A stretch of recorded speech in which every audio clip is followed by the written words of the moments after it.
ये कहानी है महादेव के एक ऐसे भक्त की जो बचपन से ही उनकी बहुत सेवा करता था, जिसका नाम सोनू था।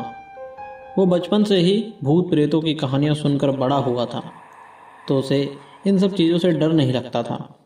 लेकिन एक दिन उसकी सच्ची आस्था महादेव को लेकर टूट गई, जब उसकी नानी का देहांत हो गया एक बीमारी की वजह से। क्योंकि उसने महादेव के सामने हाथ जोड़े, बहुत प्रार्थना की, मगर फिर भी उसकी नानी ज़्यादा दिन जिंदा नहीं रह पाई और उसने महादेव की सेवा करना छोड़ दिया। एक दिन वो अपने 4 दोस्तों के साथ बैठा होता है और उनमें अजीब सी एक बहस चल रही होती है। उनमें से एक लड़का बोलता है, मैं कल शमशान घाट के सामने से जा रहा था तो मुझे एक भूत दिखा, वो मुझे अपनी तरफ बुला रहा था। तो सोनू बोलता है, ऐसा कुछ नहीं होता, न भूत प्रेत न भगवान, ये सब तो बेकार बात है। फिर एक लड़का बोलता है, अगर तुझे ऐसा लगता है तो तू उस शमशान घाट में एक रात सो के दिखा, अगर तू कर लेता है तो मैं तुझे अपनी मोटरसाइकिल दे दूंगा। बात तय हो जाती है। सोनू तैयार हो जाता है।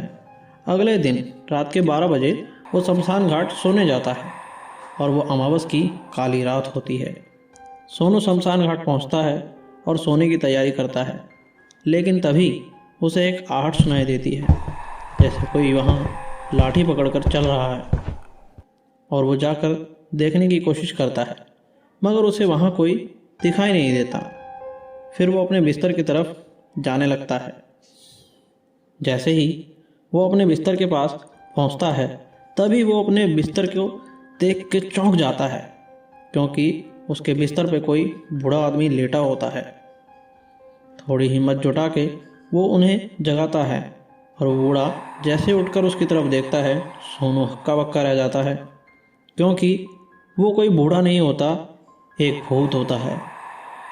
वो कहता है, चले जाओ यहाँ से, चले जाओ यहाँ से।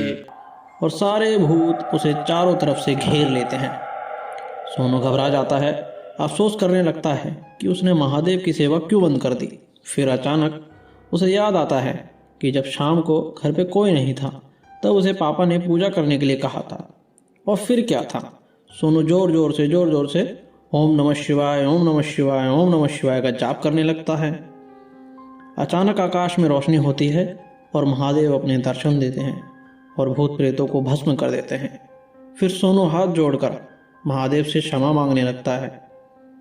महादेव सोनू को उपदेश देते हैं, वत्स, इस दुनिया में जन्म और मरण अदम सत्य है।